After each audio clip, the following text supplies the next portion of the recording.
Hello everyone and जय Hind to all. मैं अनमोल माटा आप सभी का स्वागत करती हूँ क्रेजी जीके ट्रिक के यूट्यूब प्लेटफॉर्म पे। आज की क्लास में हम लोग करने वाले क्विक रिवीजन किस चीज़ का, इंग्लिश का। आप सभी को पता है सेकेंड से लेके 7 ऑफ मार्च के बीच में आप लोगों का एसएससी मेंस एग्जाम होने वाला है 2022 का। और इस बार पेपर पैटर्न में आप सभी को पता है चेंजेस है काफ़ी सारे।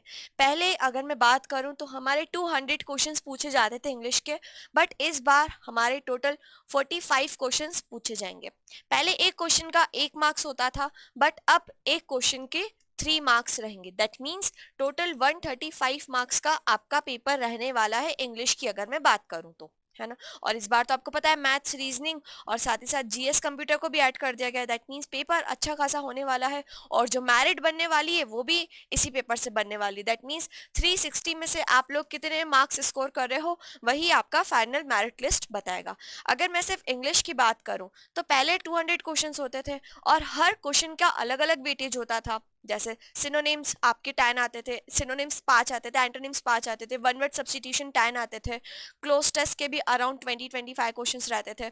बट इस बार पेपर पैटर्न चेंज हो गया है, तो कोई भी ये नहीं बता सकता कि कौन से नंबर ऑफ क्वेश्चंस कितने आएंगे। बट स्टिल मैंने आप लोगों के लिए बेस्ट पॉसिबल सर्वे करके कुछ चीज़ें ट्राई की है। 45 क्वेश्चंस लेकर आई हूँ मैं अलग अलग टॉपिक्स के। उसमें आपका वो कैप सेशन भी रहेगा, कंप्रीहेंशन पार्ट रहेगा और साथ में ग्रामेटिकल पार्ट भी रहेगा। इसमें आपका सारे टॉपिक्स मैंने इंक्लूड कर रहे हैं। तो आप क्या कीजिएगा, इस वीडियो को देखें उससे पहले 1 to 45 तक के सारे क्वेश्चंस साथ में पीडीएफ अटैच कर दूंगी मैं। उन क्वेश्चंस को खुद से सॉल्व करने की कोशिश करना। एंड देन इस वीडियो को पॉज करके आप लोग इसके एक्सप्लेनेशन पार्ट को देखना। ठीक है, तो जो सबसे पहला हमने क्वेश्चन रखा है वो स्पॉटिंग ऑफ एरर्स का रखा है। तो हम लोग स्टार्ट कर लेते हैं हमारी क्लास और देखते हैं हमारा फर्स्ट क्वेश्चन की बात करूं तो आप लोगों की स्क्रीन पर है। He asked that how long you would be absent, no error. ठीक है, अब बट ऑब्वियसली बात है ए बी सी डी आप लोगों के पास 4 ऑप्शन है। ठीक है जी, देख लेते हैं हम लोग चारों में से आपका कहां पर एरर हो सकता है। ही आस्क्ड दैट, अगर आप लोगों ने नरेशन टॉपिक पढ़ा होगा तो आप सभी को पता है कि ये जो सेंटेंस हमारा चल रहा है इसका स्ट्रक्चर है इनडायरेक्ट नरेशन। इनडायरेक्ट नरेशन में हम जब भी बात करते तो आस्क्ड के बाद हम कभी भी कोई भी कनेक्टर नहीं यूज करते। दैट मीन्स आस्क्ड के बाद आप कोई भी क्वेश्चन वर्ड हु, हुम, हुज, वाई, व्हाट ये सब यूज नहीं करते हो और दैट का भी यूज नहीं करते हो। दैट मीन्स आपको यहाँ पे सेंटेंस में दैट को एलिमिनेट कर देना था। बाकी जो आपका सेंटेंस है पूरी तरीके से ग्रामेटिकली करेक्ट। आई होप आपको क्वेश्चन फर्स्ट क्लियर हो गया होगा। बढ़ते हैं क्वेश्चन नंबर सेकंड की तरफ। She is working here since 1983, no error. बताइए क्या एरर हो सकता है यहाँ पर। She is working here since 1983, ये वाला क्वेश्चन हम पुरानी स्पॉटिंग ऑफ एरर्स की क्लास में भी देख चुके हैं। आप सभी को जब भी एक टाइम का ड्यूरेशन दिया हुआ जाता है कि कोई काम कब से स्टार्ट हुआ। दैट मीन्स अगर मैं बात करूं सिंस और फॉर, ये इस टाइप के प्रेपोजिशन आप लोगों के पास दिए हुए होते हैं। दैट मीन्स वो क्या बता रहा है, आपके काम करने की वो बता रहा है कि आपने कोई काम कब से करना स्टार्ट किया, है ना। That means perfect continuous structure follow होना चाहिए। बट हमने यहाँ पे देखा इज वर्किंग, दैट मीन्स यहाँ पे तो ये लोग प्रेजेंट कंटिन्यूअस यूज कर रहे हैं जो कि इनकरेक्ट है। हमें यहाँ पे क्या करना था dear students, present perfect continuous tense का यूज करना था। तो हमारा सेंटेंस यहाँ पे करेक्ट हो जाएगा, she has been working. She has been working, आप सभी को पता है हैज बीन के साथ वर्ब की हम थर्ड फॉर्म लगाएंगे। ठीक है, she has been working here since 1983। I hope आपको यहाँ तक बात क्लियर हो गई होगी। बढ़ जाते हम लोग क्वेश्चन नंबर थर्ड की तरफ। Madhuri Dixit is having a large fan following, no error. बताइए क्या एरर हो सकता है। बहुत ही बढ़िया क्वेश्चन है ये, है ना। मैंने कोशिश की है कि जितने भी क्वेश्चंस आप लोगों के साथ हम डिस्कस करें इसी पेपर पे, इसी कंसेप्ट पे बेस्ड आप लोगों को एग्जाम में क्वेश्चंस मिले। ठीक है, बट देखते हैं क्या हो रहा है। इस बार नया पैटर्न है, काफी सारी चीजें आपको और हमको देखने को सीखने को मिलेगी, है ना। ऐसा पैटर्न पहले कभी एसएससी ने लिया नहीं है। बट स्टिल चीजें यही रहेगी बिकॉज आप लोग अगर एसएससी के नोटिफिकेशन की बात करो तो नोटिफिकेशन में भी सिलेबस में सारी चीजें गिवन थी कि एरर्स भी आएंगे, सेंटेंस इंप्रूवमेंट आएगा, सिनोनिम्स आएंगे, एंटोनिम्स आएंगे, one word substitution, cloze test आएगा, अनसीन पैसेज आएगा। दैट मीन्स ये सारी चीजें ही आने वाली है। तो इस पेपर में भी मैंने क्या रखा है, सारी चीजें ही रखी है सो दैट आपका पूरा तरीके से रिवीजन हो जाए। हर क्वेश्चन का मैं आपको रिवीजन कराऊंगी। कौन से टाइप के क्वेश्चन को करने की अप्रोच क्या रहती है, वो सारी चीजें मैं आप लोगों के साथ इस वीडियो में डिस्कस करूंगी। ठीक है जी, तो देख लेते हैं हम लोग क्वेश्चन नंबर 3 में क्या एरर है। माधुरी दीक्षित इज हैविंग। जब भी हमारे पास कोई वर्ब रहती है, फॉर एग्जाम्पल इधर लिखा हुआ है हैविंग, क्या लिखा हुआ है, इज हैविंग। हमारे पास कुछ वर्ब्स रहती है जो हमेशा कौन से टेंस में यूज की जाती है, प्रेजेंट सिंपल टेंस। कौन से टेंस में, सिंपल प्रेजेंट टेंस कह लो या फिर प्रेजेंट इंडेफिनिट टेंस में कह लो। ठीक है, अगर मैं कहूं कि मेरे पास बहुत बड़ा घर है तो मैं ऐसा बोलूंगी क्या, uh I am having a large house. इस तरीके से बोलना आपका डियर स्टूडेंट्स गलत होता है। हम क्या बोलते हैं, I have a huge house. क्या बोलते हैं, I have a huge house, हम इस तरीके से बोलते हैं। दैट मीन्स ये जो हैव वाली वर्ब है ना, इसको आप कंटिन्यूअस में यूज नहीं करते हो, आप इसे कौन से स्ट्रक्चर में यूज करते हो, सिंपल प्रेजेंट टेंस में यूज करते हो। तो आपका जो एरर था वो यही था, आपको यहाँ पे माधुरी दीक्षित इज हैविंग नहीं करना था। माधुरी दीक्षित सिंगुलर है और आप सभी को पता है सिंगुलर के साथ हम क्या यूज करते हैं, हैज यूज करते हैं। दैट मीन्स आपका सेंटेंस करेक्ट हो जाएगा, Madhuri Dixit has a large fan following. I hope आपको क्वेश्चन 3 क्लियर हो गया होगा। बढ़ते हैं क्वेश्चन नंबर 4 की तरफ and here it is, I remember meet him 5 years ago। बताइए क्या एरर हो सकता है। I remember meeting him 5 years ago, यहाँ पे ईयर्स होगा। ठीक है, यहाँ पे टाइपिंग एरर हो गया है थोड़ा सा। ठीक है, तो इसको कंसीडर मत करना आप लोग, इसको ईयर्स ही कंसीडर करना। और एरर बताओ क्या हो सकता है। I remember meet him 5 years ago। अब लास्ट क्लास जब मैं आपको स्पॉटिंग ऑफ एरर्स के क्वेश्चन प्रैक्टिस करा रही थी, तब भी इसी कंसेप्ट पे बेस्ड एक क्वेश्चन आया था। उस टाइम भी हमने आपको बताया था कि कुछ वर्ब्स होती है जिनके बाद हम हमेशा क्या यूज करते हैं, जिरंड यूज करते हैं। और जिरंड का मतलब आप सभी को पता है, जब हम वर्ब में क्या जोड़ देते हैं, आईएनजी जोड़ देते हैं। दैट मीन्स यहाँ पे आपका पार्ट बी में एरर था, आपको मीट नहीं यहाँ पर मीटिंग यूज करना था। यूज करना था डियर स्टूडेंट्स, मीटिंग। ठीक है, तो आपका करेक्ट सेंटेंस हो जाएगा, आई remember meeting him 5 years ago। आई होप आपको यहाँ तक की बात क्लियर हो गई होगी। 4 क्वेश्चंस स्पॉटिंग ऑफ एरर्स के हैं। अब आगे के जो 4 क्वेश्चंस है वो हमने रखे हैं फिल इन द ब्लैंक्स। किसके रखे dear students, fill in the blanks के हैं। ठीक है जी, तो कोशिश करना आप लोग इसके क्वेश्चंस को खुद से सॉल्व करने की। मोस्ट ऑफ द टाइम जो देखा गया फिलिंग द ब्लैंक्स, वो 3 कंसेप्ट पे आता है। एक तो आता है आप लोगों का फिक्स्ड प्रेपोजिशन। इसका नॉलेज आपको काफी अच्छा होना चाहिए क्योंकि इस पे बेस्ड बहुत सारे क्वेश्चंस एरर में भी देखने को मिल जाते हैं, सेंटेंस इंप्रूवमेंट में भी मिल जाते हैं और फिलअप्स में भी मिल जाते हैं। दैट मींस बहुत इंपॉर्टेंट है। और क्लोज टेस्ट में भी काफी क्वेश्चंस मिलते हैं, है ना। तो फिक्स्ड प्रेपोजिशन बेस्ड होता है आपका फिलिंग द ब्लैंक्स। दूसरा, कभी कभी आपसे फ्रेजल वर्ब्स पे भी पूछ लेता है, फ्रेजल वर्ब से भी पूछ लेता है। अब फ्रेजल वर्ब क्या होता है, आप लोग मेंस की एग्जाम देने जा रहे हो तो आई होप आपको पता ही होगा। इतना डिटेल में मैं नहीं बताऊंगी इस वीडियो में क्योंकि हमारा रिवीजन क्लास है। ठीक है, जो हमारी क्लास डिटेल वाली रहेगी उसमें मैं आपको एक एक चीज बिल्कुल बारीकी से बताने वाली हूँ। ठीक है, फ्रेजल वर्ब। और तीसरा जो रहता है आपका फिलिंग द ब्लैंक्स, वो रहता है वोकैबुलरी बेस्ड। किस पे रहता है डियर स्टूडेंट्स, वोकैबुलरी बेस्ड रहता है, जिसमें आपसे क्या अलग अलग ऑप्शंस दे दिए जाते हैं। अगर आपके पास वोकैबुलरी का नॉलेज होता है तभी आप उन क्वेश्चंस को करेक्ट अटेम्प्ट कर सकते हो। आई होप आपको इतनी चीज क्लियर हो गई होगी। अब बढ़ते हैं हम लोग क्वेश्चन नंबर 5 पे, फिलिंग द ब्लैंक्स का है। ठीक है, सॉल्व करना उसे करने की। Today students should be reconciled the way things are changing. बहुत ही शानदार क्वेश्चन है।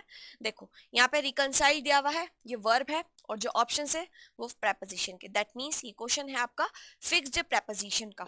तो बताइए मुझे रिकंसाइल के बाद कौन सी प्रेपोजिशन यूज की जाती है। अगर आपको पता होगा रिकंसाइल के बाद कौन सी प्रेपोजिशन यूज की जाती है तो ये क्वेश्चन बहुत ही ईजी है। लेकिन अगर आपको नहीं पता है तो फिर गए आपके 3 मार्क्स। ठीक है, क्योंकि अगर आपने गलती से भी गैस किया, और मुझे लगता है कि गेस नहीं करना है इस बार वाली एग्जाम में क्योंकि नेगेटिव मार्क्स ज्यादा हो जाएंगे, है ना। तो आप लोगों को फिक्स्ड प्रेपोजिशन तो याद रखनी ही पड़ेगी एट एनी कंडीशन। ठीक है जी, तो मैं बता देती हूँ इसका जो आंसर रहेगा वो रहेगा रिकंसाइल। रिकंसाइल के साथ हम जो प्रेपोजिशन यूज करते हैं डियर स्टूडेंट्स, वो कौन सी होती है, विथ होती है। ठीक है, today students should be reconciled with the way things are changing. इसका मतलब ये हुआ कि आजकल के जो स्टूडेंट्स हैं उनको क्या करना चाहिए, जो भी बदलाव हो रहे हैं उनके आसपास उनसे रिकंसाइल होना चाहिए, मतलब उनको अपने अकॉर्डिंग अडेप्ट करना चाहिए उन चीजों को सीखने के लिए। ठीक है, बढ़ते हैं क्वेश्चन नंबर 6 की तरफ। The country's economic growth was adversely dash by political instability. सीधी सी बात है, अगर किसी भी कंट्री में पॉलिटिकल इंस्टेबिलिटी रहेगी, दैट मीन्स स्टेबल नहीं है गवर्नमेंट, दैट मीन्स उस कंट्री की इकोनॉमिक ग्रोथ भी क्या होगी, लड़खड़ाएगी, स्टेबल नहीं रहेगी। ठीक है जी। तो आप लोग बताओ, यहाँ पे अगर हम देखें तो वॉस यूज किया गया है, और ये जो सेंटेंस आपका चल रहा है पैसिव वॉइस में चल रहा है, दैट मीन्स वॉस के बाद हमको क्या चाहिए, वर्ब की थर्ड फॉर्म चाहिए। ठीक है, अब वर्ब की थर्ड फॉर्म तो सबकी सब है। अब मुझे बताओ यहाँ पे क्या आएगा। अगर आपको वोकैबलरी का नॉलेज होगा तभी आप इस क्वेश्चन को करेक्ट कर पाएंगे। ठीक है, रिफ्लेक्ट यहाँ पर होगा नहीं, रिफ्लेक्ट का मतलब तो होता है किसी चीज को दर्शाना। इफेक्ट, इफेक्ट का मतलब होता है परिणाम, और इफेक्ट हमेशा होता है पार्ट ऑफ स्पीच में नाउन। क्या होता है, नाउन। बट हमें तो यहाँ पे चाहिए थी वर्ब, दैट मीन्स ये तो होगा नहीं, है ना। और इफेक्टेड नहीं होता है, वो इफेक्ट होता है। क्या होता है डियर स्टूडेंट्स, इफेक्ट। और ये पार्ट ऑफ स्पीच में आपका क्या होता है, नाउन होता है। तो हमको नाउन नहीं चाहिए, वर्ब चाहिए। थर्ड देखा अफेक्टेड, और फोर्थ था एक्सपेक्टेड। एक्सपेक्ट मतलब किसी से उम्मीद लगाना, ये वाला भी नहीं होगा। जो करेक्ट आंसर है आप लोगों का वो है अफेक्टेड। अफेक्टेड का मतलब होता है प्रभाव। जो कंट्री का इकोनॉमिक ग्रोथ है वो एडवर्सली अफेक्ट हो रही है, उसका प्रभाव पड़ रहा है किससे, पॉलिटिकल इंस्टेबिलिटी से। तो जो करेक्ट आंसर था आप लोगों का था अफेक्टेड। आई होप आपको यहाँ तक की बात क्लियर होगी। बढ़ते हैं क्वेश्चन नंबर 7 पे। The agenda for the meeting is dash the notice. बताइए क्या एरर हो सकता है, एरर क्या, सॉरी, क्या सही आंसर हो सकता है। The agenda for the meeting is dash the notice. Meeting का जो एजेंडा है, एजेंडा एक वन वर्ड सब्स्टिट्यूशन है। एजेंडा का मतलब होता है वो चीजें, वो लिस्ट जो आप एक मीटिंग में डिस्कस करने वाले हैं। ठीक है, उसे हम कहते हैं एजेंडा। द एजेंडा, जो मीटिंग का एजेंडा है वो नोटिस के साथ क्या है, फॉरवर्डेड है, सब्सक्राइब्ड है, इनक्लोज्ड है, कि डिलीवर्ड है। देखो जो एजेंडा है वो नोटिस के साथ डिलीवर होना बिना सिर पैर की बात हो रही है। फॉरवर्डेड हो सकता है, या तो सब्सक्राइब टू भी नहीं होगा, सब्सक्राइब, हम कोई सब्सक्रिप्शन की बात तो कर नहीं रहे हैं। या तो फिर हो सकता है इनक्लोज्ड विद। अब आप सभी को फॉरवर्ड का मतलब पता हो तो इसका मतलब होता है किसी चीज को आगे भेजना, और इनक्लोज्ड का मतलब होता है किसी के साथ संलग्न होना, है ना। जैसे हम किसी को लेटर वगैरह लिखते हैं तो हम बोलते हैं ना कि ये वाला डॉक्यूमेंट इसके साथ इनक्लोज्ड है, दैट मीन्स उसके साथ वो चीज अटैच है। तो यहाँ पे आपका डियर स्टूडेंट्स करेक्ट आंसर क्या हो जाएगा, सी हो जाएगा। यहाँ पे आपका enclosed with is the right answer. Forwarded नहीं यूज करोगे, फॉरवर्डेड इनका मतलब होता है किसी चीज को आगे भेजना, हमें वो नहीं यूज करना था यहाँ पे। ओके जी, चलो। तो 8th वाला क्वेश्चन, ये लास्ट वाला फिलिंग द ब्लैंक्स है। बताइए जल्दी से क्या आंसर हो सकता है। He was accused of bringing money into the country in dash of foreign exchange rules.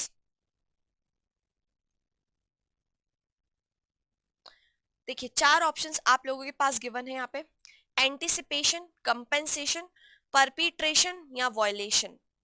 Anticipate मतलब होता है किसी चीज का पूर्वानुमान करना, कंपेंसेशन मतलब होता है किसी को हर्जाना देना, है ना। परपिट्रेशन मतलब कोई चीज घूमना किसी के आसपास, है ना। और वॉयलेशन मतलब होता है किसी चीज का उल्लंघन करना। तो यहाँ पर जो बात हो रही है आप लोग बताओ उसके अकॉर्डिंग क्या आंसर सही होगा। He was accused of bringing money into the country in dash of foreign exchange rule. Accused का मतलब होता है किसी के ऊपर आरोप लगाना, that means किसी इंसान के ऊपर आरोप कब लगेगा, जब उसने रूल्स को फॉलो नहीं किया होगा, दैट मीन्स वो कन्विक्ट होगा, अपराधी होगा, तभी उसी के ऊपर आरोप लगेगा कि नहीं। दैट मीन्स यहाँ पे जो करेक्ट आंसर होगा वो होगा वॉयलेशन। उसने कुछ उल्लंघन किया है फॉरेन एक्सचेंज रूल्स का, इसलिए उसको क्या किया गया है, एक्यूज्ड किया गया है। आई होप आपको यहाँ तक बात क्लियर हो गई होगी। ठीक है जी, हमने स्पॉटिंग ऑफ एरर्स के 4 क्वेश्चन देख लिए, फिलअप्स के भी 4 क्वेश्चन देख लिए। अब आगे देखते हैं हमारा क्या है। आगे है हम लोगों का वन वर्ड सब्स्टिट्यूशन। ठीक है, क्या डियर स्टूडेंट्स, वन वर्ड नहीं सॉरी, आपका नेक्स्ट है express the meaning of the given word, that means अब आपके हैं सिनोनिम्स। ठीक है, 2 क्वेश्चन सिनोनिम्स के रखे मैंने और 2 क्वेश्चन एंटोनिम्स के। तो आंसर दीजिए मुझे वर्ड पेसिफाई। पेसिफाई का आपको क्या बताना है, सिनोनिम बताना है। काम डाउन, सेटिस्फाई, राउज या फिर रिजॉइस। देखिए पेसिफाई वर्ड जो है ना उसका मतलब होता है किसी भी चीज को क्या करना, शांत करना। क्या करना होता है डियर स्टूडेंट्स, किसी भी चीज को शांत करना, दैट मीन्स जो आपका करेक्ट आंसर यहाँ पे हो जाएगा वो हो जाएगा काम डाउन। ठीक है, अब मैं बोलूं पेसिफाई के सिनोनिम्स, तो पेसिफाई का एक तो सिनोनिम हो गया काम डाउन, शांत करना। दूसरा एक बहुत इंपॉर्टेंट वर्ड एग्जाम में पूछ लिया जाता है जिसे हम कहते हैं अपीस। अपीस मतलब भी होता है शांत करना। सेकंड एक वर्ड होता है असॉज। क्या होता है डियर स्टूडेंट्स? असॉज। ये पेसिफाई, अपीज, असॉज, काम डाउन, सूद, ये सब क्या है डियर स्टूडेंट्स? आपस में सिनोनिम है। ठीक है, ये जब हम डिटेल्ड वाली क्लासेस पढ़ने वाले हैं ना 1 मार्च से, तो मैं आपको बताऊंगी कि कैसे आप लोग वोकैबुलरी को कनेक्ट कर करके याद करते हो। ठीक है जी, तो आपका करेक्ट आंसर यहाँ पे क्या हो गया? First option. रिजॉइस का मतलब होता है खुशी मनाना। ठीक है, इंपॉर्टेंट वर्ड था इसलिए बता दिया। राउस का मतलब होता है किसी को उकसाना।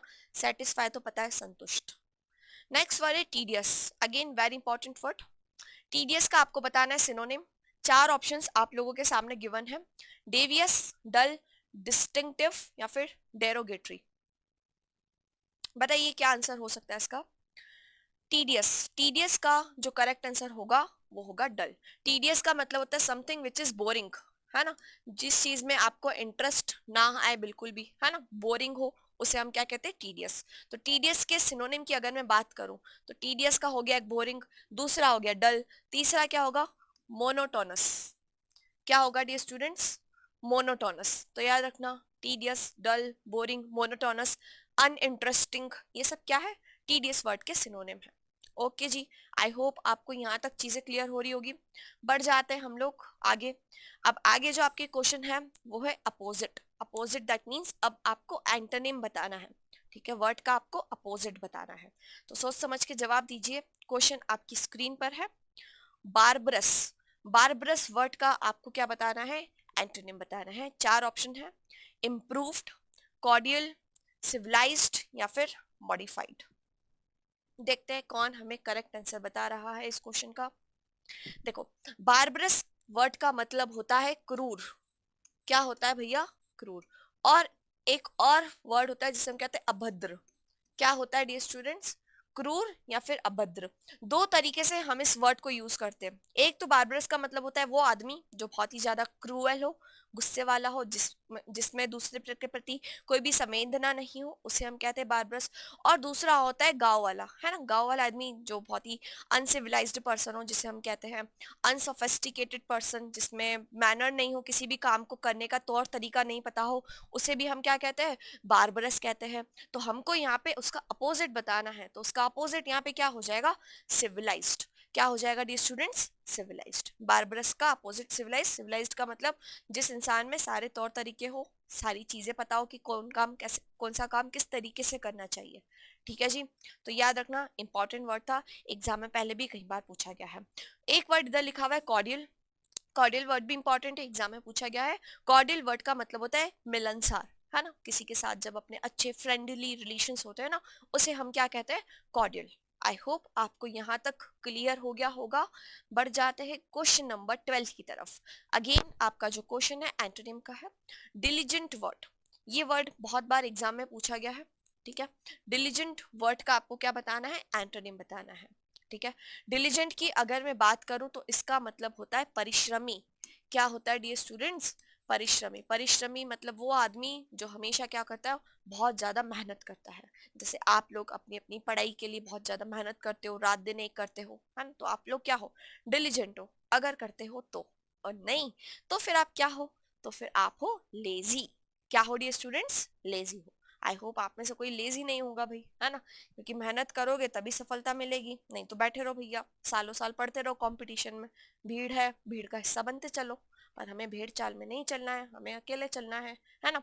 तो डिलीजेंट का करेक्ट आंसर क्या हो जाएगा? लेजी हो जाएगा। अगर मैं बात करूं डिलीजेंट वर्ड के सिनोनिम, दैट मीन्स जो इंसान बहुत ज्यादा परिश्रमी है, तो उसके लिए कुछ इंपॉर्टेंट वर्ड्स होते हैं। जैसे मैं बोलूं, एक होता है एसिडवस। क्या होता है? एसिडवस।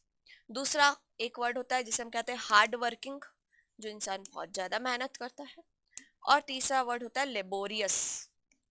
क्या होता है भैया? लेबोरियस। तो ये तीनों इसके क्या हो गए? सिनोनिम हो गए। बट हमें बताना था एंटोनिम, तो हो जाएगा लेजी। दूसरे वर्ड्स की बात करूं यहाँ पे, इंटेलिजेंट आप सभी को पता है, दिमाग वाला आदमी। बोस्टफुल, बोस्ट का मतलब होता है जब इंसान अपनी खुद की शेकी मारे, है ना, अपने बारे में वाहवाही करे, अपने बारे में बताए सबको, उसे हम कहते हैं बोस्टफुल। नेक्स्ट वर्ड है नटोरियस। नटोरियस वर्ड का मतलब होता है वो इंसान जो गलत कामों की वजह से फेमस हो, दैट मीन्स नालायक या शैतान टाइप का आदमी, है ना। क्लास में दो टाइप के बच्चे ही फेमस होते हैं, एक तो वो फेमस होता है जो बहुत ज्यादा पढ़ता है, इंटेलिजेंट होता है, और दूसरा कौन फेमस रहता है, नटोरियस वाला, है ना। तो अब आपके ऊपर डिपेंड करता है आपको कौन से वे में फेमस होना है, ठीक है। फेमस तो दोनों में हो गया। चलिए बढ़ जाते हैं नेक्स्ट क्वेश्चन पे। नेक्स्ट क्वेश्चन है आप लोगों के ईडियम फ्रेज। मैंने टोटल 3 क्वेश्चन रखे ईडियम एंड फ्रेजेस के, कोशिश करना सही आंसर लगाने की। So here it's your question. Having no arguments to defend his point, the speaker began to beat about the bush. That means आपको जो ये ग्रीन से मार्क्ड है ना, आपको उस वर्ड का क्या बताना है, इडियम एंड फ्रेज बताना है। दैट मीन्स इसका मतलब क्या होगा, to beat about the bush. एक बहुत इंपॉर्टेंट इडियम है, काफी बार एग्जाम में पूछी भी गई है। To beat about the bush इसका मतलब होता है डी स्टूडेंट्स, किसी भी बात को घुमा फिरा के कहना, है ना। जैसे कि अगर आप किसी क्रिमिनल की बात करो, उनसे पूछो कि इस बारे में बता, तो वो सीधे नहीं बताता है, घुमा फिरा के बताता रहता है, टू द पॉइंट नहीं बताता है। तो इसका जो करेक्ट आंसर हो जाएगा ना, वो क्या हो जाएगा, speak in a round about manner. बातों को क्या करना, घुमा फिरा के बताना। ठीक है जी, बहुत इजी क्वेश्चन था। आई होप आपने इसे करेक्ट मार्क किया होगा। क्वेश्चन नंबर 14 एक बार पढ़ लेते हैं, फिर हम देखते क्या पूछा है। When the principal was entering the class, all my friends quietly disappeared. जैसे ही प्रिंसिपल क्लास के अंदर आए, मेरे सारे फ्रेंड्स गायब हो गए, leaving me alone to face the music. मुझे अकेला छोड़ के क्या करने के लिए, म्यूजिक को फेस करने के लिए। अब म्यूजिक को फेस करना दैट मीन्स क्या, listen, enter into the class, to beat the criticism या to listen to a favorable comment। अब अगर आप सेंटेंस का सेंस समझो, बच्चे गायब हो गए मतलब उन्होंने कुछ कारनामा किया तभी गायब हुए हैं, और इस बेचारे को अकेला छोड़ के चले गए, तो फेवरेबल कमेंट तो मिलेगा नहीं उसको भैया, पिटाई धुनाई होने वाली है तभी उनको भाग के गए हैं, लिसन तो होगा नहीं। यहाँ पे जो करेक्ट आंसर हो जाएगा वो हो जाएगा टू बीट द क्रिटिसिज्म, मतलब सामने वाला जो आपको डांट सुनाएगा ना, धमकी देगा, डांटेगा, उसको सुनना, उसे हम कहते हैं to face the music. I hope आपको यहां तक क्लियर हो गया होगा। बढ़ जाते हैं क्वेश्चन नंबर 15 की तरफ। The Kenyan team proved to be the dark horse in the ICC World Cup cricket. जो केन्या की टीम थी वो क्या साबित हुई, डार्क हॉर्स साबित हुई आईसीसी वर्ल्ड कप क्रिकेट में। ठीक है, अब देखो बहुत सारे लोग होते हैं हमारे बीच में जो कुछ अलग ही बनने की कोशिश करते हैं, बट उनके अंदर का जो इंटेंशन होता है ना वो कुछ अलग होता है। तो यहाँ पे जो डार्क हॉर्स है ना, उसी का मतलब है, पूछा गया आप लोगों से, डार्क हॉर्स का मतलब होता है dear students an unexpected winner. That means वो इंसान जो पहले तो ये दिखा रहा हो कि यार मैं से तो ये हो ही नहीं सकता, मैं तो कर ही नहीं सकता, मैं तो जीत ही नहीं सकता, बट जब रिजल्ट आए तो पता चले ही इज द टॉपर, है ना। तो उसे हम क्या कहते हैं, डार्क हॉर्स कहते हैं। आई होप आपको यहाँ तक क्लियर हो गया होगा। ईडीएम तो सारी सिंपल थी, आई होप आपने करेक्ट मार्क की होगी। अब हम क्या देख रहे हैं भैया, अब हम देख रहे हैं सेंटेंस इंप्रूवमेंट। ठीक है, आप लोगों के पास 4 पार्ट्स रहेंगे, आपको क्या करना है, इंप्रूव करना है। अगर लगता है कि नहीं कोई भी इंप्रूवमेंट की जरूरत नहीं है, तो फिर आप लोग नो एरर पे मार्क कर सकते हैं। ओके जी, चलो नेक्स्ट है क्वेश्चन नंबर 16। ईदर विजय और Vimal are going to be selected for the match. Either Vijay और Vimal are going to be selected for the match. अब यहाँ पे जो वर्ड अंडरलाइन है वो है आर। दैट मीन्स आपको ये चेक करना है कि जो आर है ना वो करेक्ट यूज हुआ है कि नहीं। हमने देखा हमारे सेंटेंस का जो सब्जेक्ट था वो क्या था, ईदर विमल और इधर विजय और विमल था। दैट मीन्स केस कौन सा हो गया हमारा, सब्जेक्ट वर्ब एग्रीमेंट का। अगर मैं बात करूं ईदर और की, ईदर के बाद आपका फर्स्ट वाला सब्जेक्ट यूज होता है या नाउन कह लो, और के बाद हमारा सेकंड नाउन यूज होता है, और जो आगे वर्ब यूज होती है ना वो किसके अकॉर्डिंग होती है, वो सेकंड वाले नाउन के अकॉर्डिंग होती है। दैट मीन्स अगर ये आपका सिंगुलर होगा तो आगे आप वर्ब भी सिंगुलर यूज करोगे, और अगर ये प्लूरल हो गया तो वर्ब भी प्लूरल। हमने इधर देखा विमल, विमल क्या था, सिंगुलर था। दैट मीन्स हमें यहाँ पे आर नहीं, हमें यहाँ पे क्या यूज करना था, इस। आई होप आपको क्लियर हो गया होगा। बहुत इजी सा कंसेप्ट था सब्जेक्ट वर्ब एग्रीमेंट का। Question number 17। Nisha is more funnier than Natasha. More funnier को आपको क्या करना है, इम्प्रूव करना है। क्या फनियर होगा, फनीएस्ट होगा, क्वाइट फनी होगा, कि सही है, कोई भी इंप्रूवमेंट की जरूरत नहीं है। बताइए आप लोग क्या हो सकता है। Nisha is more funnier than Natasha. अब हमने देखा इधर इन्होंने यूज किया हुआ है मोर और इधर यूज किया हुआ है उन्होंने फनियर, दैट मीन्स इन्होंने डबल कंपैरेटिव यूज कर लिया। क्या कर लिया, डबल कंपैरेटिव। मोर भी कंपैरेटिव के लिए यूज किया जाता है और आखिरी में जब हम आर लगाते हैं तो भी कंपैरेटिव। और हमारा केस क्या कहता है एडजेक्टिव का, कि कभी भी हम एक सेंटेंस में दो कंपैरेटिव को यूज नहीं करते। तो हमारा सेंटेंस यहाँ पे करेक्ट हो जाएगा, Nisha is funnier than Natasha. Okay जी, चलो नेक्स्ट देख लेते हैं। नेक्स्ट क्या आप लोगों का है, choose the one which can substituted for the given word. That means अब है आपका one word substitution. One word substitution के कितने क्वेश्चन है देख लेते हैं। सबसे पहला क्वेश्चन है to confirm with the help of evidence. That means किसी चीज को क्या करना, सबूत वबूत देके कंफर्म करना, है ना, कि हाँ दिस इज द फैक्ट या this is the true thing. Corroborate, implicate, designate, extricate, चार ऑप्शन है आप लोगों के पास। बताइए क्या आंसर हो सकता है। आई होप आपने करेक्ट मार्क कर लिया होगा। इसका जो करेक्ट आंसर है वो है कोरबरेट। ठीक है, जब आप किसी चीज को एविडेंस के साथ प्रूफ करते हो उसे हम क्या कहते हैं, कोरबरेट कहते हैं। ठीक है, यहाँ पे जो दूसरे वर्ड्स है वो भी मैं आपको बता देती हूँ। जैसे लिखा है इम्प्लीकेट, इम्प्लीकेट का मतलब होता है किसी को जुर्म में चार्ज करना, दैट मीन्स किसी को कन्विक्ट प्रूफ करना, उसे हम कहते हैं implicate. That means someone who is a criminal, जिसमें गलत काम किया है उसे हम क्या कहते हैं, इम्प्लीकेट कहते हैं। डेजिग्नेट मतलब किसी को कोई पोजीशन देना, डेजिग्नेशन देना। एक्सट्रीकेट मतलब किसी से कुछ इंफॉर्मेशन निकालना। आई होप आपको यहाँ तक क्लियर हो गया होगा। बढ़ते हैं क्वेश्चन नंबर 19 की तरफ। Capable of being interpreted in two ways. That means किसी भी चीज को जब आप दो तरीके से समझो, या तो ये या तो वो, उसे हम क्या कहते हैं, कंफ्यूजिंग, अनक्लियर, एम्बिगुअस की एम्बीवर्ट। देखो कोई भी चीज को जब आप दो तरीके से समझते हो दैट मीन्स वो क्लियर नहीं है। क्लियर नहीं है दैट मीन्स क्या कर रही है आपके माइंड में, एम्बिगुअस क्रिएट कर रही है। तो इसका जो करेक्ट आंसर होगा वो क्या होगा, एम्बिगुअस। याद रखना ये भी इडियम कई बार एग्जाम में पूछी गई है। जब आप किसी चीज को दो तरीके से समझने की कोशिश करते हो ना उसे हम कहते हैं एम्बिगुअस। ठीक है, कंफ्यूजिंग आंसर नहीं होगा। काफी सारे स्टूडेंट्स यहाँ पे कंफ्यूजिंग मार्क कर रहे होंगे, बट यहाँ कंफ्यूजिंग नहीं होगा। इसके लिए एक वन वर्ड बना गया है, एम्बिगुअस। कोई ऐसी चीज आपके पास लिखी हुई हो जिसके दो अर्थ निकले उसे हम क्या कहते हैं, एम्बिगुअस कहते हैं। ठीक है जी, अब यहाँ पे एक और वर्ड दिया हुआ है, एम्बीवर्ट। एम्बीवर्ट का मतलब होता है वो इंसान जो इंट्रोवर्ट भी हो और एक्सट्रोवर्ट भी हो। आपको पता होगा दो टाइप के इंसान होते हैं, एक जो अपने भाषा या फिर अपनी बातों को दूसरों के सामने बहुत अच्छे से एक्सप्रेस कर पाता है, उसे हम कहते हैं एक्सट्रोवर्ट। और एक इंसान होता है जो अपनी बात अपने अंदर ही रखता है, किसी के सामने एक्सप्रेस नहीं करता है, किसी के साथ घुलता मिलता नहीं है, उसे हम कहते हैं इंट्रोवर्ट। तो जिस इंसान के अंदर ही दोनों टाइप की क्वालिटीज होती है उसे हम क्या कहते हैं, एम्बीवर्ट कहते हैं। आई होप आपको यहाँ तक क्लियर हो गया होगा। बढ़ते हैं क्वेश्चन नंबर 20 पे। A person who loves Mankind, वो इंसान जो मानव जाति से क्या करे, प्रेम करे। ठीक है जी, बहुत इंपॉर्टेंट वन वर्ड है। देखते हैं इसका करेक्ट आंसर क्या होगा। इसका करेक्ट आंसर होगा फिलेंट्रोफिस्ट। याद रखना जिस भी वर्ड के आखिरी में या स्टार्टिंग में PHIL फिल होता है उसका मतलब होता है लवर।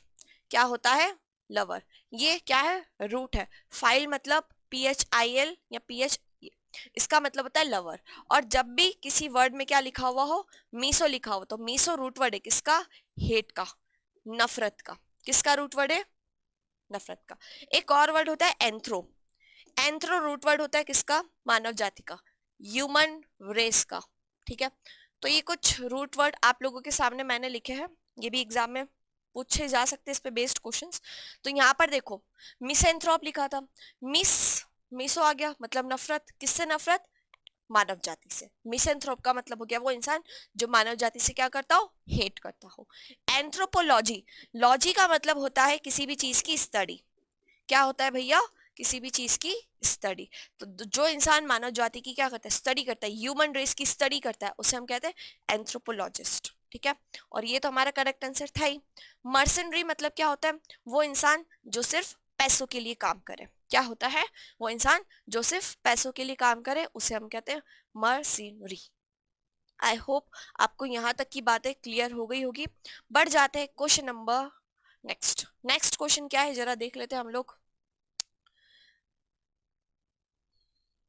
नेक्स्ट है आप लोगों का क्लोज टेस्ट। क्या है डियर स्टूडेंट्स?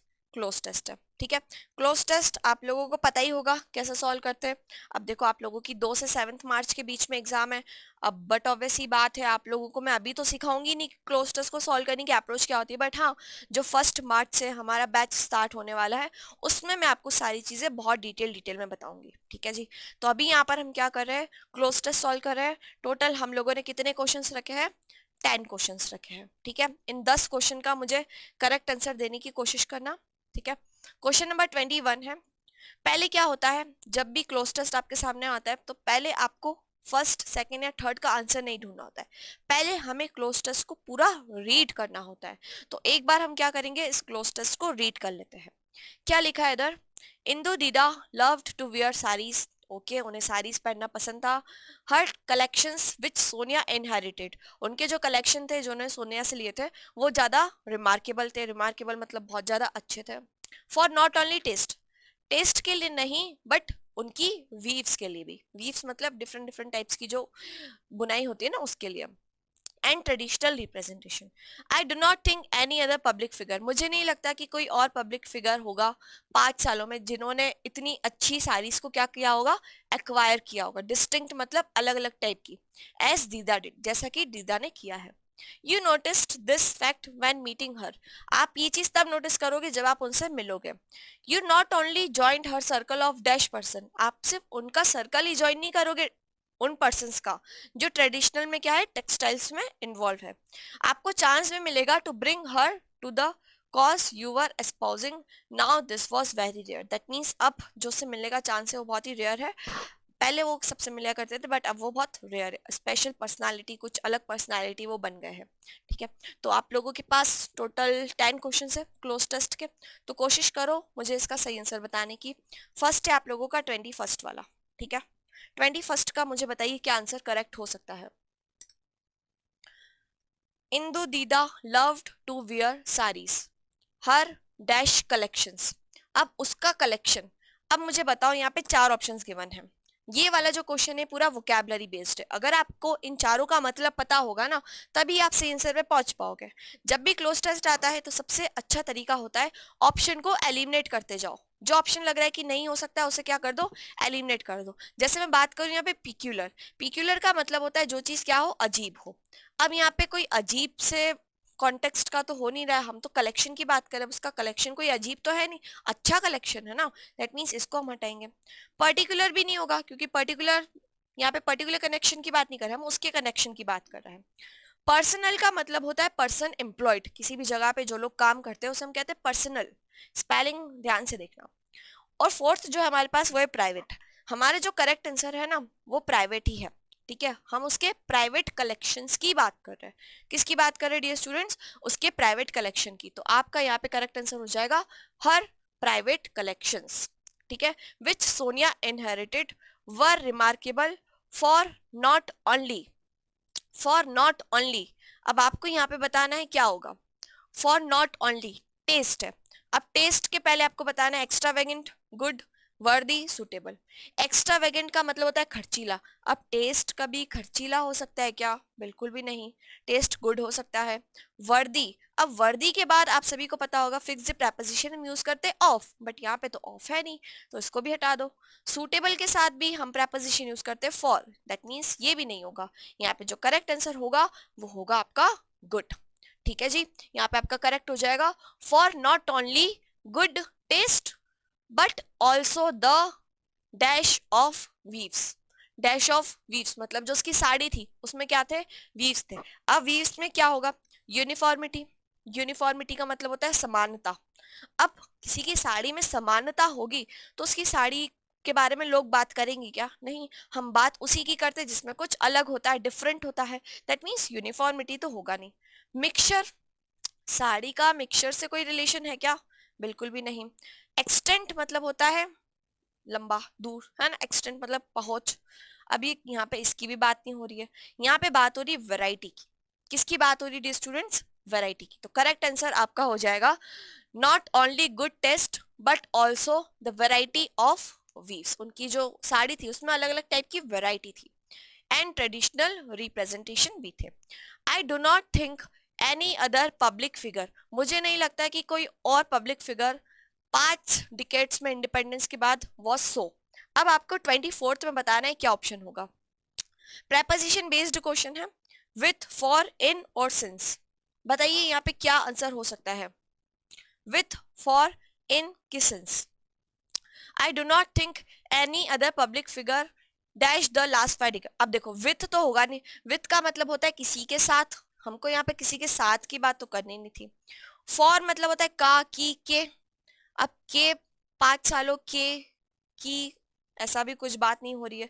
सिंस भी यूज नहीं होगा यहाँ पे क्योंकि टाइम से रिलेटेड नहीं, यहाँ पे सिंस हम यूज करते हैं जब परफेक्ट कंटिन्यूअस की बात होती है। यहाँ पे जो करेक्ट आंसर हो जाएगा डी स्टूडेंट्स, वो हो जाएगा इन। ठीक है, मैंने पिछले 5 सालों में ऐसा नहीं देखा है।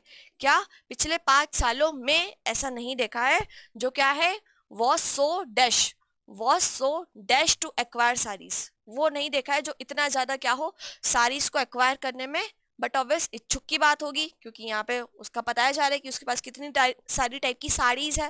दैट मीन्स इच्छुक जिस वर्ड का मतलब होगा वही आपका करेक्ट आंसर होगा। अब देखो, कीन का मतलब होता है इच्छुक, बिल्कुल। अट्रैक्टेड मतलब किसी से क्या होना, अट्रैक्ट होना। एंथुसियास्टिक का मतलब होता है जब आपके अंदर बहुत ज्यादा जोश हो, जील हो। अब जील तो होगा नहीं, एंथुसियाज्म होगा नहीं। अट्रैक्टेड के साथ हम प्रेपोजिशन लगाते हैं टू। ठीक है, अब यहाँ पे टू भी हो सकता है। अर्नेस्ट का मतलब होता है जो इंसान बहुत ज्यादा सिंसियर हो, मेहनती हो। सिंसियर मेहनती की तो बात हो नहीं रही है यहाँ पर। ठीक है, अब यहाँ पे जो करेक्ट आंसर होगा ना, वो आपका हो जाएगा कीन। कीन का मतलब होता है उत्सुक, है ना, जब आप किसी चीज को लेने के लिए उत्सुक होते हो तो यहाँ पर आपका करेक्ट आंसर हो जाएगा कीन। ठीक है जी। Keen to acquire saris of distinct. Distinct का मतलब होता है अलग अलग टाइप की साड़ीज। अब distinct what? Distinct base, weave, wave की लेंथ। लेंथ की बात हो नहीं रही है, वेव की बात हो नहीं रही, बेस की बात नहीं हो रही। यहाँ पे किसकी बात हो रही है? वीव की। वीव मतलब होता है बुनाई, अलग अलग टाइप की बुनाई होती है साड़ी में। लड़कियां साड़ी पहनती है तो आपने देखा होगा अलग अलग टाइप की साड़ीज में अलग अलग टाइप की बुनाई होती है। तो यहाँ पे ना बुनाई की बात हो रही है। करेक्ट आंसर आपका क्या होगा? वीव होगा यहाँ पे। ठीक है, 26 का। Saris of distinct weave as Dida did. ठीक है, नेक्स्ट है dash you noticed this fact होगा। Dash you notice this fact when meeting her. ये चीज आपको तब पता चलेगी जब आप उनसे मिलोगे। When you notice also but, देखो ऑल्सो और बट तो होगा नहीं क्योंकि हमको सेंटेंस को स्टार्ट करना है। ठीक है, dash you noticed this fact, तुम जब ये नोटिस करोगे, तो यहाँ पर बात हो रही कंडीशन की। अगर तुम उसको नोटिस करोगे तो, अगर तुम उसको नोटिस करोगे तो दैट मीन्स यहाँ पे जो करेक्ट आंसर हो जाएगा वो हो जाएगा if you notice this fact, अगर तुम इस फैक्ट को नोटिस करोगे, you not only joined her circle of, तुम उनके सिर्फ सर्कल को ही नहीं ज्वाइन करोगे। कौन से सर्कल को? ऑफ। ऑफ कौन सा circle? Snobbish circle, smart, wonderful की नॉलेजेबल? आप बताओ मुझे यहाँ पे क्या होगा। स्नोबिश का मतलब तो नेगेटिव होता है, नकचिड़ा काइंड ऑफ, ऐसा तो होगा नहीं। स्मार्ट हो सकता है, वंडरफुल हो सकता है, या नॉलेजेबल हो सकता है। अब आप मुझे खुद ही बताओ। यहाँ पे जिन लोगों के पास ट्रेडिशनल टेक्सटाइल का नॉलेज है, अब वो स्मार्ट नहीं हो गए, वो क्या हो गए? नॉलेजेबल हो गए। क्या हो गए डियर स्टूडेंट्स? नॉलेजेबल हो गए। ठीक है, तो आपका करेक्ट आंसर यहाँ पे हो जाएगा नॉलेजेबल पर्संस। आप क्या करते हो?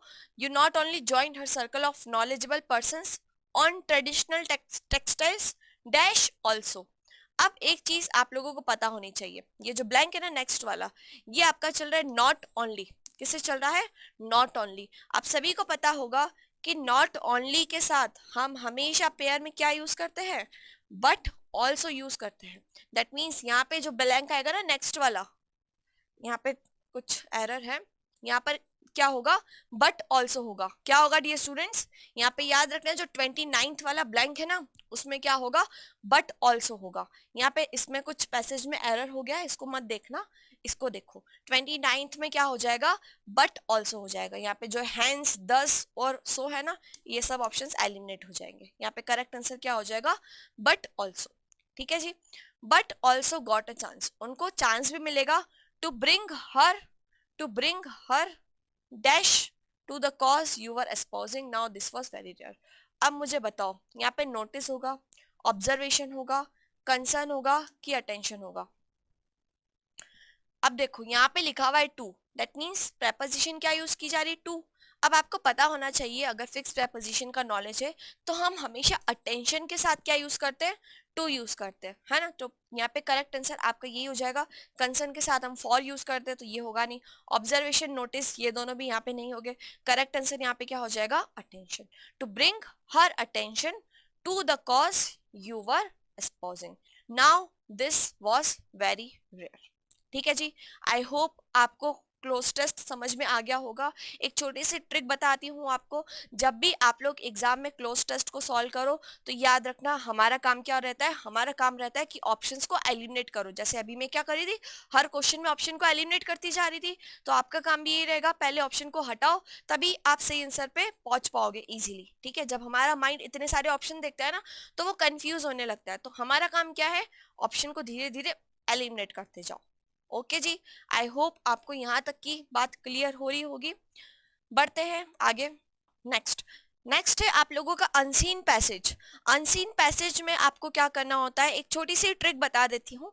सबसे पहले क्या करते हैं स्टूडेंट्स, जैसे ही पैसेज दिखा स्टार्ट कर देंगे रीडिंग करना। हमें स्टार्ट नहीं कर देना एकदम से, हमें क्या करना है, एक बार क्वेश्चंस रीड करना है, क्योंकि हमें ये तो पता चले कि एग्जामिनर पूछना क्या चाह रहा है। अब बिना सोचे समझे क्या करते हैं स्टूडेंट, पूरा पैसेज पढ़ेंगे, अपने 10 मिनट खराब कर देंगे। और इस बार तो टाइम की भी बहुत कमी है, दैट मीन्स आप लोग अफोर्ड नहीं कर सकते हो बिल्कुल भी अपने टाइम को वेस्ट करना।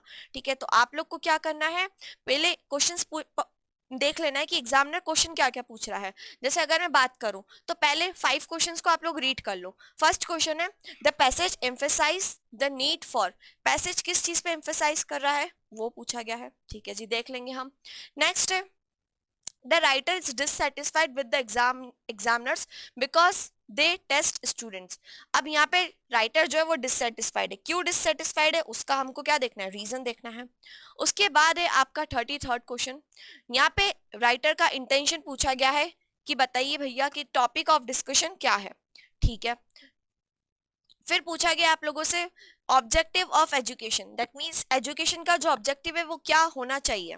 और लास्ट क्वेश्चन है अल्टीमेटली ऑल दिस गुण, ये एक फ्रेज दिया गया है, पूछा गया है कि इससे राइटर आपको क्या समझाने की कोशिश कर रहा है। तो हमने देख लिए, पढ़ लिए क्वेश्चन। अब हम क्या करेंगे, अपना पैसेज रीड करेंगे। पैसेज रीड करेंगे और one by one in questions के आंसर्स फाइंड आउट करने की कोशिश करेंगे। लिखा है, this is the thorny side of the prevailing examination system. Most examiners have perfected their skill in making it a veritable nightmare for majority of the students। यहाँ पे examination system को criticise किया जा रहा है, कहा जा रहा है कि बहुत सारे एग्जामिनर्स क्या करते हैं, उनकी स्किल्स को क्या करते हैं, ज्यादा नकारते हैं मेजोरिटी ऑफ द स्टूडेंट्स के केस में। ऐसा देखा गया है कि हमने स्टूडेंट्स में एनरोलमेंट बढ़ा लिया है, दैट मीन्स टीचर कम है और स्टूडेंट्स काफी ज्यादा है, दैट मीन्स प्रॉपर जो अटेंशन है वो नहीं दे पा रहे हैं। मोस्ट ऑफ द स्टूडेंट्स के अंदर एप्टीट्यूड नहीं है चीजों को सीखने का, और ना ही उनके लाइफ में कोई क्लियर गोल है कि उन्हें आगे करना क्या है। बहुत सारे स्टूडेंट्स की जो डेस्टिनी है, destiny of students would be decided, काफी सारे स्टूडेंट की जो डेस्टिनी है वो डिसाइड होती है उनके फाइनल एग्जामिनेशन में। अगर उनके मार्क्स अच्छे तो डिसाइड किया जाता है कि yes this is the intelligent one और दिस इज सिली पर्सन। ठीक है, जो कि गलत चीज है, बुकिश नॉलेज पे और उनको रोट मेमोरी पे चेक किया जाता है। All laudable objectives of kindling originality and problem solving ability are trumpeted only in educational seminars and workshop, that means laudable मतलब जितने भी प्रशंसनीय ऑब्जेक्टिव है ओरिजिनलिटी की और प्रॉब्लम सॉल्विंग एबिलिटी है, वो सिर्फ और सिर्फ उनको सेमिनार्स और वर्कशॉप में ही सिखाई जाती है। अल्टीमेटली ऑल दीज आर गोन, ये सारी चीजें विंड के साथ चली गई। हमसे इस पे बेस्ड एक क्वेश्चन भी पूछा था एग्जामिनर ने। No wonder examination hangs like a Damocles sword. अब जो एग्जामिनेशन है वो हमारे सिर के ऊपर मंडराता एक खतरा है है ना, ये एक इडियम है। कंपेयर दिस, अगर इस चीज को हम कंपेयर करते किससे, म्यूजिक और डांस से, तो हम क्या देखते हैं, none would venture to seek entry into such centers of excellence unless one has proven aptitude to profit from training। मतलब कोई भी इंसान उस चीज को करने में इच्छुक नहीं होगा जिसमें उसको कोई भी चीज का नॉलेज नहीं मिल रहा हो, एक्सीलेंस नहीं मिल रहा हो। ठीक है, यहाँ पे स्टूडेंट्स हैव एक्सीलेंट रिपोर्ट, उनके पास अच्छा, हियर का मतलब यहाँ पे क्या हुआ, म्यूजिक और डांस वाली क्लासेस में, म्यूजिक और डांस वाली क्लासेस में स्टूडेंट्स के पास क्या रहता है, टीचर्स का सपोर्ट रहता है, वो उनकी परफॉर्मेंस को इवेल्युएट करते हैं और क्या करते हैं, उनको कांस्टेंट फीडबैक भी देते हैं। स्टूडेंट्स यहाँ पे क्या करते हैं, इंजॉय करते हैं प्रैक्टिस को, जो भी उनको क्लास में सिखाया जाता है उनके घर पे भी वो लोग क्या करते हैं, प्रैक्टिस करते हैं।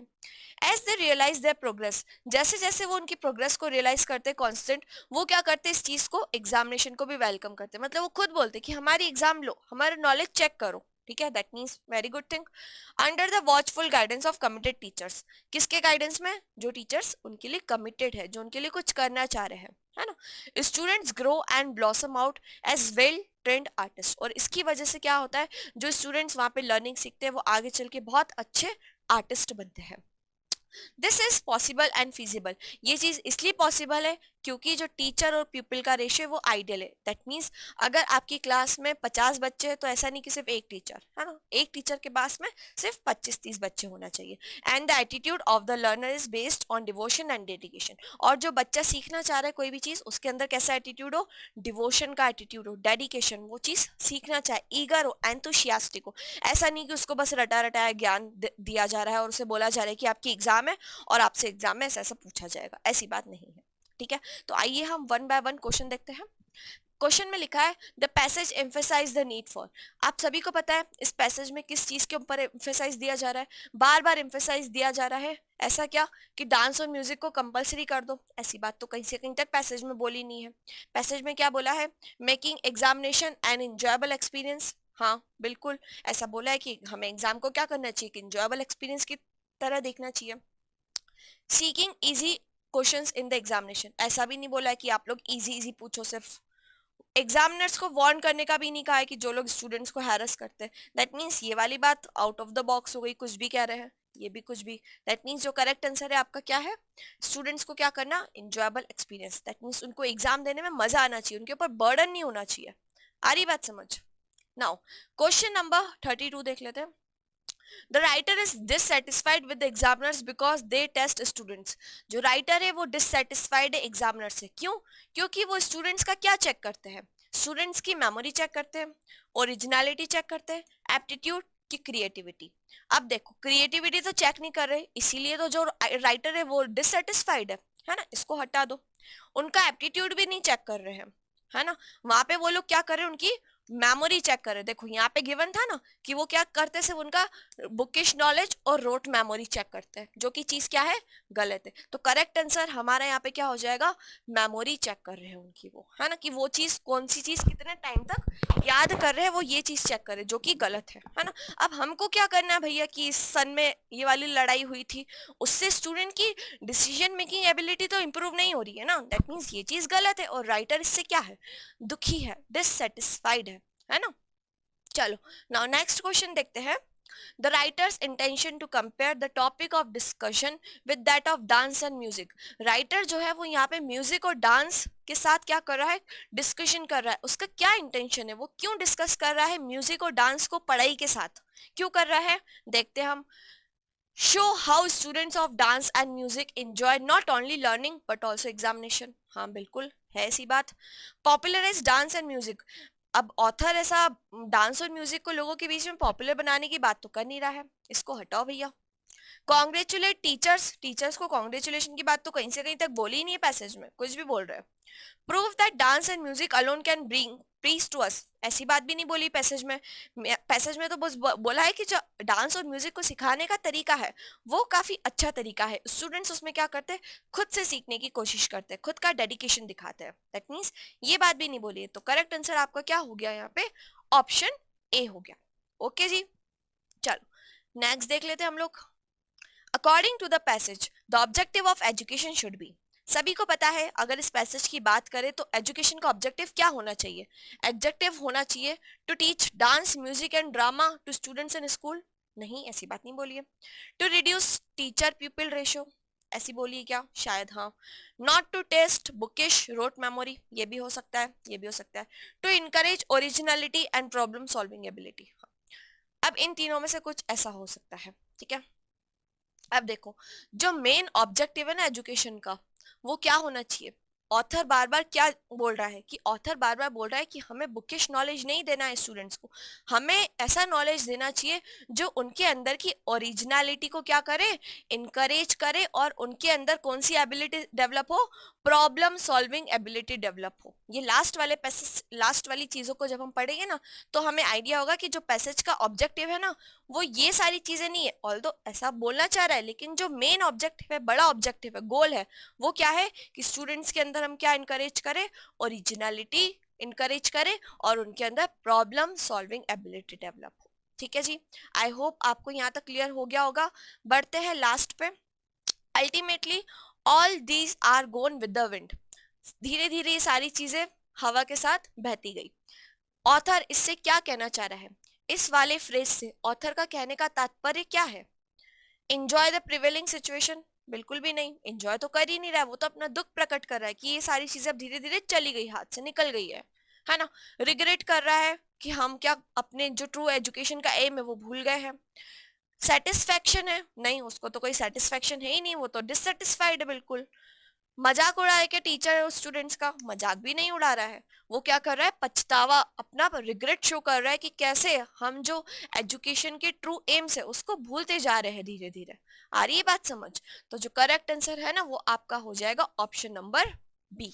ठीक है, तो हमेशा जब भी अनसीन पैसेज आए एग्जाम में, आपका काम क्या रहेगा, आपको पहले क्वेश्चंस पढ़ लेने सारे के सारे, क्वेश्चंस पढ़ने के बाद आपको पैसेज पढ़ना है, सो दैट आपको समझ में तो आए कि आपका माइंड क्या ढूंढना चाह रहा है। स्टूडेंट्स डायरेक्ट पढ़ लेते पैसेज, अब उनके माइंड को डायरेक्शंस ही नहीं गिवन है कि उनको ढूंढना क्या है, तो वो तो बस पढ़ते जाएंगे कहानी की तरह, है ना। और हमें टाइम वेस्ट बिल्कुल भी नहीं करना है, टाइम की हमें कमी है ना, क्योंकि हमें जीएस का पोर्शन भी तो अटेम्प्ट करना है।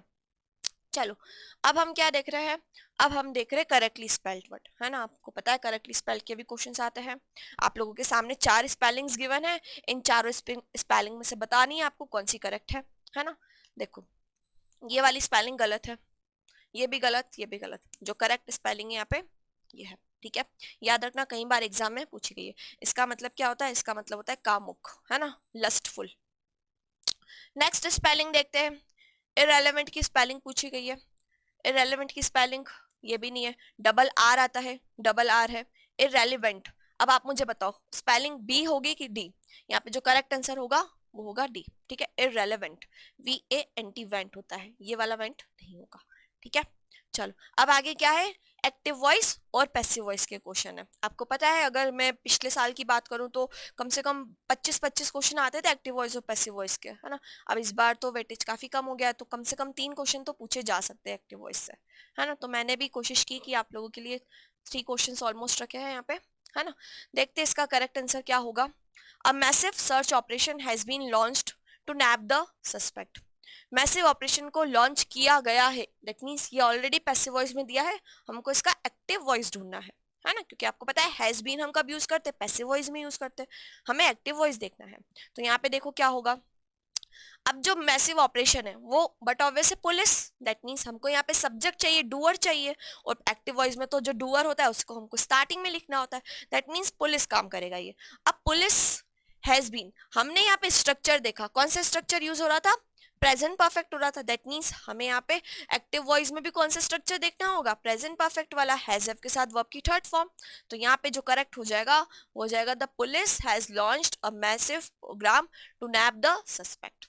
क्या हो जाएगा? The police has launched. ठीक है, यहाँ पे ई आ गया है, गलती से लॉन्च्ड कर देना, पुलिस को हम हैज करेंगे। ठीक है, तो जो करेक्ट आंसर आपका हो जाएगा the police has launched. Police को हम एज अ इंडिविजुअल एंटिटी मानेंगे, अलग अलग नहीं मानेंगे, इंडिविजुअल एंटिटी मानेंगे, और उसके साथ हम हैज लिखेंगे। ठीक है, चलो नेक्स्ट है, they proposed to hold a meeting. ठीक है, अब ये सेंटेंस दिया हुआ है एक्टिव वॉइस में, हमें इसका बनाना है पैसिव वॉइस। क्या बनाना है भैया? पैसिव वॉइस बनाना है। तो देख लेते हैं। A meeting had to be postponed, हमारा सेंटेंस चल रहा है सिंपल पास्ट टेंस में, तो हैड तो कहीं से कहीं तक नहीं होता है सिंपल पास्ट टेंस में, इसको हटाओ। It was proposed by them to hold a meeting. ठीक है, it was propose to hold meeting, ये भी नहीं होगा। अब यहाँ पे देखो जो क्या बोलते हैं ऑब्जेक्ट है ना डूअर, वो बाय के साथ डूअर नहीं दिया हुआ है, इस वजह से हमारा ये वाला ऑप्शन भी क्या हो जा रहा है, कैंसिल हो जा रहा है। हमारा जो करेक्ट आंसर होगा वो होगा B, it was proposed by them to hold a meeting. ठीक है, क्योंकि हमें पैसिव वॉइस में डूअर जरूरी होता है, तो यहाँ पर हमें डूअर लिखना था, तो आपका करेक्ट हो जाएगा option number B. Her manners pleased us very much, बताइए क्या होगा। सेंटेंस चल रहा है आप लोगों का सिंपल पास्ट टेंस में, तो पैसिव में भी आप सिंपल पास्ट टेंस लगाओगे, वॉज वर्ब के साथ वर्ब की थर्ड फॉर्म है ना। तो देखो इधर, we were very much pleased on. अब आपको एक चीज पता होनी चाहिए कि प्लीज के साथ हम कभी ऑन नहीं यूज करते, है ना, इन्होंने गलत प्रपोजिशन यूज कर ली इसलिए ये वाला हट गया। वी आर, अब इन्होंने तो आर यूज कर लिया, हमको तो वॉज वर्ब चाहिए था, इसको भी हटाओ। We pleased her very much, बिल्कुल भी नहीं, ये भी नहीं होगा। दैट मीन्स आपका जो करेक्ट आंसर हो गया वो क्या हो गया, ऑप्शन नंबर फोर्थ हो गया। ठीक है, वॉज वर्ब के साथ हमें वर्ब की थर्ड फॉर्म चाहिए थी, और दूसरी चीज याद रखना, प्लीज के साथ हम प्रपोजिशन क्या यूज करते हैं, विथ यूज करते हैं। ठीक है जी, आई होप आपको यहाँ तक की कहानी क्लियर होगी। आखिरी के 5 क्वेश्चंस बचे हैं। ठीक है, 3 क्वेश्चन रहेंगे नरेशन के और बाकी के 2 क्वेश्चन रहेंगे PQRS के। कोशिश करना सही क्वेश्चंस को अटेम्प्ट करने की। देखो, I told her it was raining last night when you left. ये आपका सेंटेंस चल रहा है डायरेक्ट नरेशन में, आपको इसको कन्वर्ट करके किस में लिखना है, इनडायरेक्ट नरेशन में लिखना है। ठीक है, आपने हम देखा यहाँ पे जो सेंटेंस चल रहा था पास्ट कंटिन्यूअस चल रहा था, इट वॉज रेनिंग, वॉज के बाद ING, और आप सभी को पता है जब प्रेजेंट पास्ट कंटिन्यूअस होता है तो पास्ट कंटिन्यूअस को हम काय में बदलते हैं, नरेशन में पास्ट परफेक्ट में बदलते हैं। दैट मीन्स अब जो स्ट्रक्चर फॉलो होगा वो कौन सा होगा, पास्ट परफेक्ट टेंस का होगा। ठीक है, तो हमने इधर देखा इट वॉज रेनिंग, तो यहाँ पे इट हैड बीन रेनिंग होना चाहिए, हमने देखा यहाँ पे it had been raining, 2 option में है। अब देखते हैं हम लोग, इधर लिखा है लास्ट नाइट, और आप सभी को पता है कि लास्ट नाइट को हम चेंज काय में करते हैं, लास्ट नाइट का कन्वर्जन हम लोग करते हैं प्रीवियस नाइट में, किस में करते हैं, प्रीवियस में। दैट मीन्स आपका करेक्ट आंसर ये नहीं होगा, आपका करेक्ट आंसर कौन सा होगा, यही होगा। ठीक है जी, आई होप आपको यहाँ तक की बात क्लियर होगी, बहुत इजी क्वेश्चन था। नेक्स्ट है, he said he took T in the morning. अब हमने देखा सेंटेंस चल रहा था आपका डायरेक्ट नरेशन में, स्ट्रक्चर जो था वो था सिंपल पास्ट, अब जो यूज होगा वो पास्ट परफेक्ट होगा। That means he had taken होना चाहिए, अब ही हैड टेकन हमारे पास एक ही ऑप्शन में है जो कि है ऑप्शन नंबर बी। ठीक है जी, चलो लास्ट क्वेश्चन नरेशन का देख लेते हैं। He said alas the little puppy is run over by the cat. अब अगेन सेंटेंस डायरेक्ट में दिया है, आपको इनडायरेक्ट देखना है। इस दिया हुआ है, दैट मीन सेंटेंस आपका चल रहा है सिंपल पास्ट में, आपको क्या करना है, पास्ट में लिखना है इसे, सिंपल पास्ट टेंस में। सिंपल पास्ट में करेंगे तो देखो, ही एक्सक्लेम्ड अलास, अलास नहीं होता है, हमको ये जो वर्ड्स है ना इंटरजेक्शन वाले वर्ड्स, उनको हटा के हमको उसका एक्सप्रेशन लिखना होता है। जैसे अगर मैं बोलूं हुर्रे, तो हम बोलेंगे ही एक्सक्लेम्ड विथ जॉय, है ना, हम ऐसा नहीं लिखेंगे ही एक्सक्लेम्ड हुर्रे, वो चीज हो जाती गलत, ही एक्सक्लेम्ड विथ जॉय। वैसे ही अलास हम कब यूज करते हैं, जब हमको क्या एक्सप्रेस करना हो, ग्रीफ एक्सप्रेस करना हो, है ना। तो आपका यहाँ पे हो जाएगा he exclaimed sadly that the little puppy was run over. क्या होगा भैया, वॉज होगा, क्योंकि आप सभी को पता है सिंपल प्रेजेंट टेंस को हम काय में कन्वर्ट करते हैं, सिंपल पास्ट टेंस में कन्वर्ट करते हैं। आई होप आपको ये वाला क्वेश्चन क्लियर हो गया होगा। अब आखिरी के सिर्फ लास्ट 2 क्वेश्चंस बाकी है। ठीक है, चलो देख लेते हैं। PQRS है, आपको क्या करना है, उनको शफल करके अरेंज करने की कोशिश करना है। एक बार इंस्ट्रक्शंस आप लोग पढ़ लीजिए जल्दी से, एक बार इंस्ट्रक्शंस जल्दी से आप लोग पढ़ लीजिए।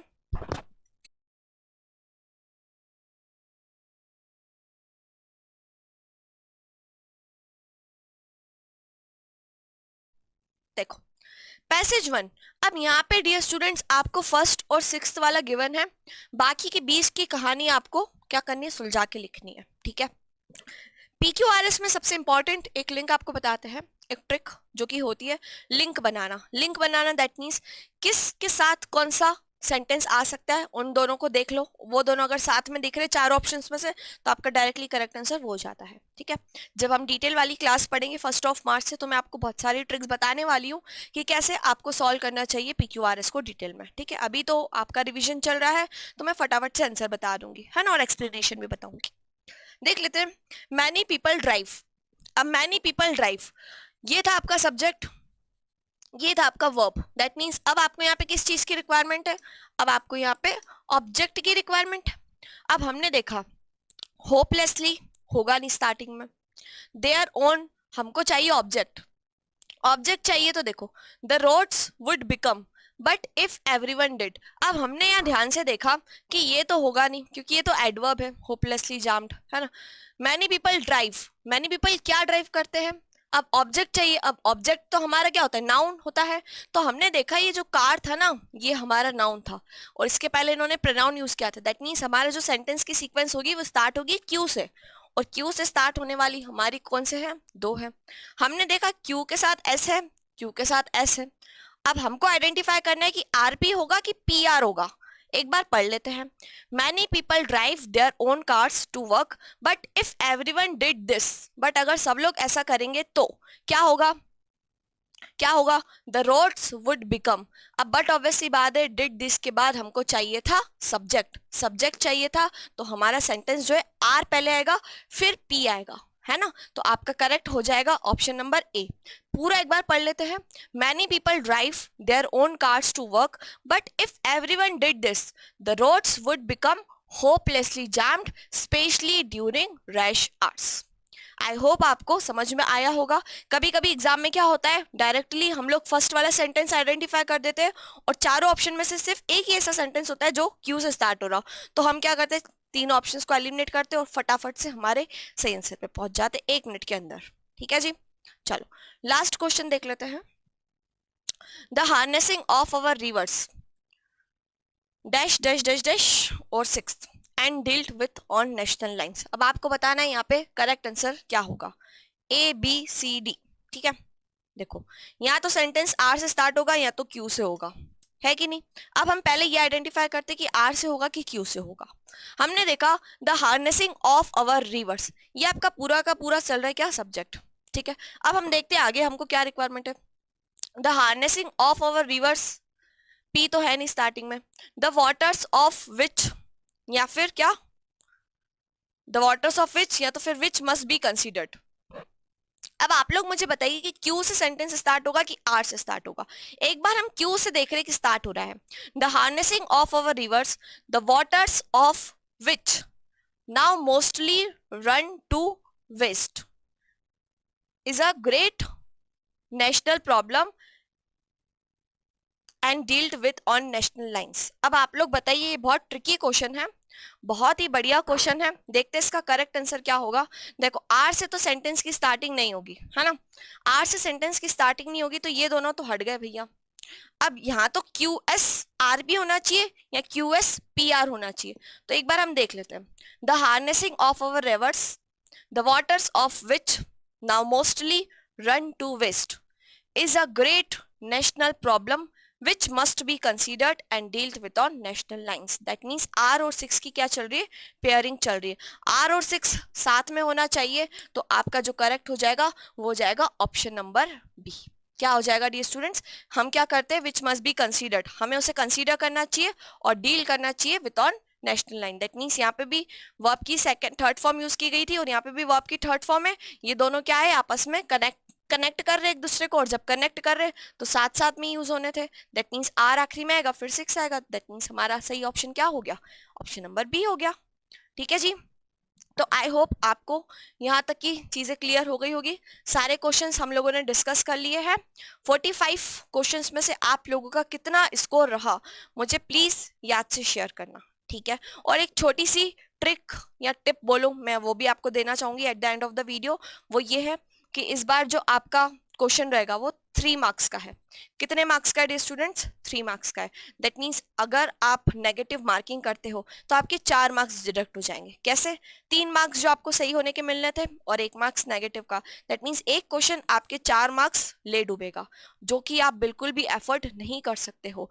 अगर आपको जब तक 100% श्योरिटी नहीं हो कि yes this is the right answer, तब तक आपको मार्क नहीं करना। अगर आपको कंफ्यूजन भी है ना तो भी I would suggest skip this question को स्किप कर दो, लेकिन गलत अटेम्प्ट मत करना। याद रखना अगर आप गलत अटेम्प्ट करते हो 4 मार्क्स डिडक्ट हो जाएंगे। और आप सभी को पता है 4 मार्क्स आप लोगों की रैंकिंग कितनी पीछे लेके जा सकता है। ठीक है। तो मैं आपको यही बोलूंगी कि इन छोटी छोटी चीजों को ध्यान में रखना, और अगर आपके मन में कुछ भी डाउट है, क्वेरी है, आप मुझसे पूछना चाहते हो, तो कमेंट में आप लोग पूछ सकते हो, मैं आपको उसका रिस्पॉन्ड जरूर करूंगी। ठीक है। तो मुझे बताना कि आप लोगों के 45 में से कितने मार्क्स रहे, और ये भी बताना कि आज का सेशन आप लोगों को कैसा लगा। ठीक है, बहुत मेहनत लगी इस सेशन के लिए, तो ज्यादा से ज्यादा इसे शेयर करना अपने दोस्तों के बीच में, और उनसे भी पूछना कि उनके कितने मार्क्स बने। ठीक है, सबको क्या करना है, शेयर करना है इस वीडियो को ज्यादा से ज्यादा, और अपने मार्क्स बताना है। ठीक है, तो आज का वीडियो हम यहीं पे वाइंड अप कर रहे हैं, यहीं पे विदाई लेते हैं आप लोगों से। नेक्स्ट वीडियो में जल्दी मिलेंगे। सभी को गुड बाय एंड जय हिंद टू ऑल।